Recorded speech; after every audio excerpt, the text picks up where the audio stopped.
will be perfectly adequate. Now you may have noticed on Facebook endless amounts of advertisements for scrap cars. Best price paid for scrap cars. Scrap your car now, scrap your car tomorrow. Scrap car comparison, scrap car, scrap car, scrap car. Scrapping cars seems to be big business these days. But I have an alternative. Yeah, why not just sell the car instead?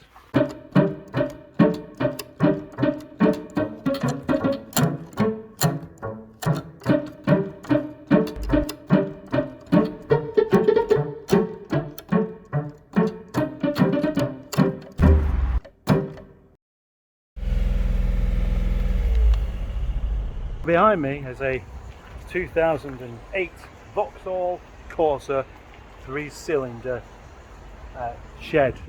The engine is noisy. The engine doesn't run as it should do, but it still has 5 months MOT on it. For some people this is a desirable car. Some people. This Corsa has been brought into the yard and basically been dumped on the chap that I share the yard with. He doesn't know what to do with it. He just wants to get rid of it, basically. So what I did was have a look at one of these scrap comparison pages and put the details of the car in. It was asking all sorts of questions.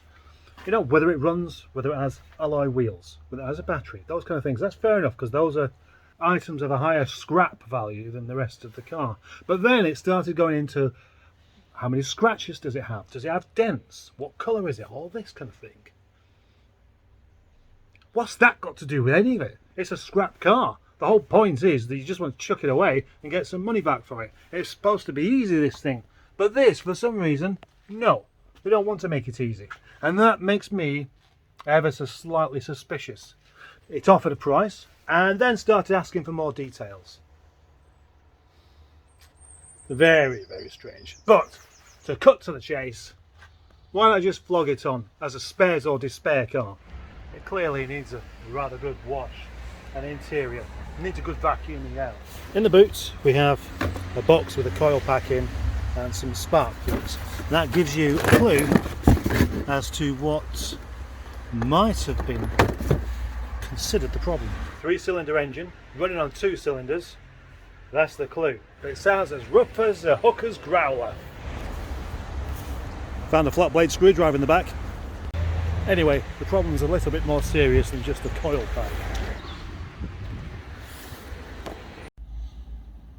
At only 100,000 miles, this car needs a new cylinder head because the oil's obviously not being looked after, the belt's got baggy and there's something eaten into the cylinder head itself.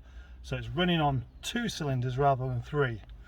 So although it does start and drive, it's not really a car. Well, I mean, it is a car, but it needs a new engine. The radio works, these are knackered, and that's not doing anything, so that needs replacing, or just the resistor or something. Back to the car scrapping thing. Not only is scrapping cars for the sake of it, you know, bad for the environment, which we're supposed to be protecting by getting old cars off the road, but it's pointless. If this car only needs a cylinder head, why doesn't it just get fixed? The body's not rotten, it needs a good clean up, but that's about it really. It'd be somebody's decent car. Decent as far as a Vauxhall can get you, but they're a popular choice. Lots of people like them. And they're not that bad looking really. If a car scrapping company's asking loads of questions about your car, like its condition, whether all the indicators work, whether it's got, you know, broken headlamps or scratches or anything like that, that suggests to me that they're not going to scrap it. They're going to sell it on as a complete car. There simply isn't any other explanation for it. So rather than them do it, why don't I do it? On this car, I'm not going to use my nicest sponge or my nicest bucket. This bucket will be perfectly adequate. That looks much nicer for having just a quick wash. Looks almost like a respectable car. In fact it is. All it needs is a cylinder head gasket. No, all it needs is a cylinder head. Next, a quick vacuum out, get rid of some of this mould on the carpets and stuff. has that horrible kind of carpet that stuff sticks to that you really struggle to get anything off. Okay, time to present the car. Just a quick wash up and it looks much better.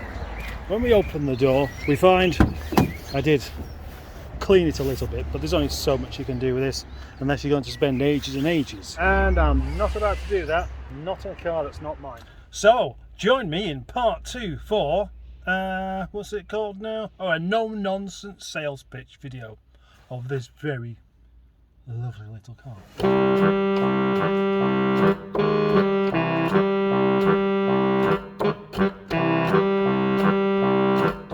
Yep, it sounds as rough as a